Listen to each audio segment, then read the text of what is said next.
ਠੰਡ ਹੋਵੇ ਸਾਡੇ ਅੰਦਰ ਦੀ ਦੁਨੀਆ 'ਚ ਜੂਨ ਹੁੰਦਾ ਹੈ। ਸਦੇ ਘਲ ਜਦੋਂ ਮੈਂ ਥੱਕ ਜਾਣਾ ਫਿਰ ਉਹਦੇ ਵੱਲੋਂ ਇੱਕ ਟੈਲੀਫੋਨ ਹੁੰਦਾ ਹੈ। ਉਹਨੇ ਜ਼ਾਹਿਰ ਤੇ ਕਦੇ ਨਹੀਂ ਹੋਣ ਦਿੱਤਾ ਪਰ ਦੱਸਿਆ ਸਾਂਝਿਆਂ ਸਜਣਾ ਨੇ ਜਦੋਂ ਬਿਸਮਿਲ ਵਾਂਗ ਮੈਂ ਤੜਫਣਾ ਵਾਂ ਉਹਦੇ ਕਲਬ ਨੂੰ ਬੜਾ ਸਕੂਨ ਹੁੰਦਾ ਤੇ ਕੀ ਦੱਸਾਂ ਮੈਂ ਉਹਦੇ ਹੁਸਨ ਦਾ ਜਿਹੜਾ ਤੱਕਲੇ ਸਦਾ ਜਵਾਨ ਰਹਿੰਦਾ ਹੈ। ਹੋਰੇ ਐਸੇ ਤੂੰ ਸ਼ਹਿਰ ਦੇ ਬਾਬਿਆਂ ਦਾ ਉਹਦੇ ਡੇਰੇ ਤੇ ਆਣ ਤੇ ਜਾਣ ਰਹਿੰਦਾ ਮੁੰਡੇ ਕਾਲਜਾਂ ਦੇ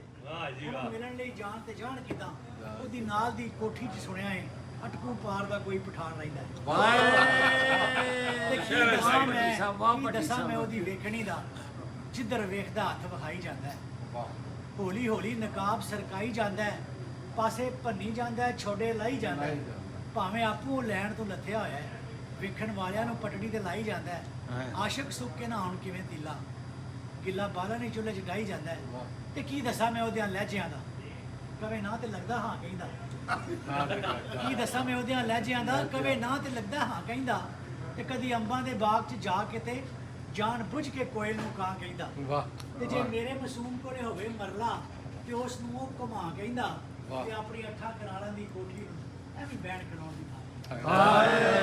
ਵਾਹ ਵੱਡੀ ਸਾਹਿਬ ਵਾਹ।